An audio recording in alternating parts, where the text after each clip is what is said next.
Hi, I'm Kathryn Eyring, your health and empowerment coach. And today, our topic is watching your words. And why? Because your words are so powerful, much more powerful than you probably realize. So put anything down that you have right now and raise your arms. Just do this for a moment so that you understand. All right, you have your arms raised, go ahead, set them down. You see, my words were like magic. I could actually take my thoughts, convert them into words out loud, and get you to put your arms up just like that. Words are so powerful.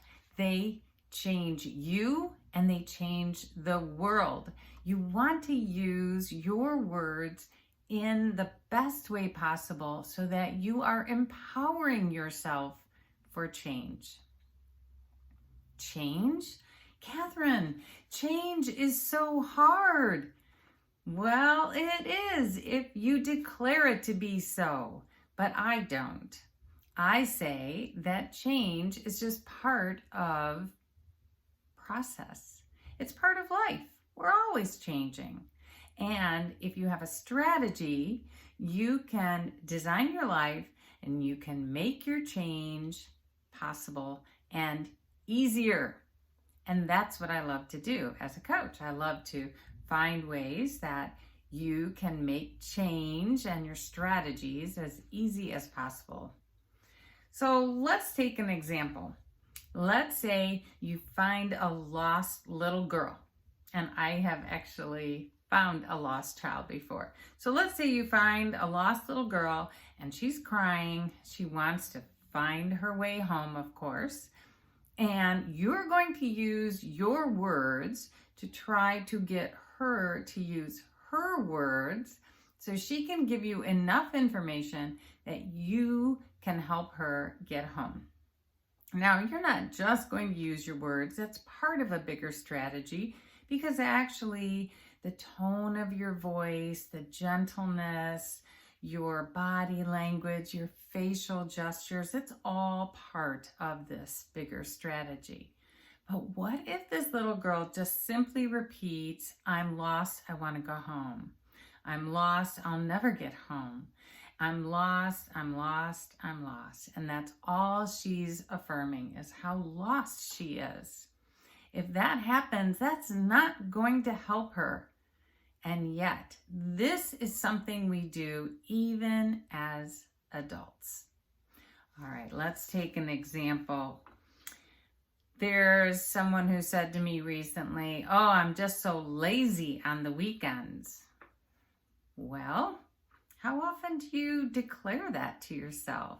How often are you saying that to other people like you just said to me? What if instead you said, oh, I have so much energy and I'm highly productive on the weekends? If that was repeated over and over, I don't think it's just the words, but that the words create an energy that goes on, so that as you think about maybe laying down on that couch, you remember, this is not who I want to be. This is not what I want to do. And so the words do help create the change that you want to see. How about this? I hear this all the time. As a yoga teacher, people will say, oh, I don't do yoga because I'm not flexible enough. And I think that's pretty funny because how are you going to get more flexible? That's what yoga is about. It's part of the process. If you want to be more flexible, go ahead and start doing yoga. If you don't want to, you can hang on to your limitations and keep reaffirming that. Jim Quick is one of my favorite authors, and he is a memory expert. He says, if you want to fight for your limitations, you get to keep them. All right, so this is what we often do when we're using our words and we're restating and reaffirming how we are or who we are. So how about food? There's an example where there's a lot of self-talk, a lot of patterns around food. Some people go from depriving themselves of food for too long until they are so very hungry, they swing the other way and they go to overeating. Some people only overeat in the evenings. Where does it start? How can you help it stop? What are the thoughts? What are the words that are being used? Do you ever declare to yourself, well, I'm afraid to eat because I'm afraid I'm going to lose control? Do you ever say to yourself, oh, I overeat in the evenings. I do it all the time. This reaffirming is not helping you at all. You can use your thoughts and your words to turn that around. You start by saying more of the words that you want to go into your subconscious mind, because repetition of anything goes into your subconscious.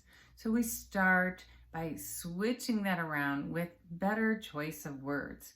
Once you have the awareness that this is what you're doing, that allows you to make a commitment to change, set your goals, look at the vision of the future that you really want to design, and set up those strategies for success. Words are part of a success strategy, and that is important for you to remember. New words push new concepts into your subconscious mind. Let's look at the word me. First, we were talking about I statements. Now, me. Oh, they made me so mad. He makes me so angry. Oh, she makes me upset. Do you ever find yourself using the word me like this? Nobody makes you do anything. Everything really is a choice. You are choosing to be upset or angry or sad or whatever your emotions are.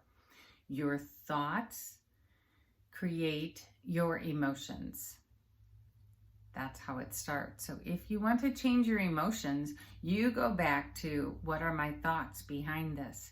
And you can change your thoughts so that you change your emotions. And why? Because that is when you feel empowered.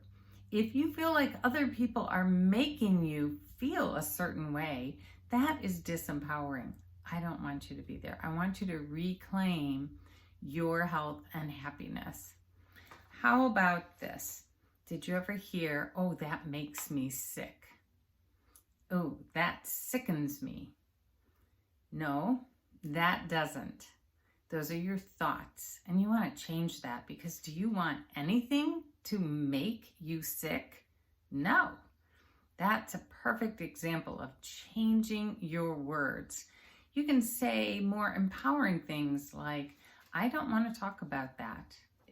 I don't want to feel upset. I don't want to look at that. I don't want to feel upset by those images or that video. I'm choosing not to talk about it. I'm choosing not to look at that. That's so much better than saying, that makes me sick. Now let's go into the word my. We've talked about I statements, me statements. How about my? What I find interesting is, especially when people are talking about illness. All right, if we say, this is my hand, you know, I'm declaring ownership. It's my hand. This is my home. This is my clothing.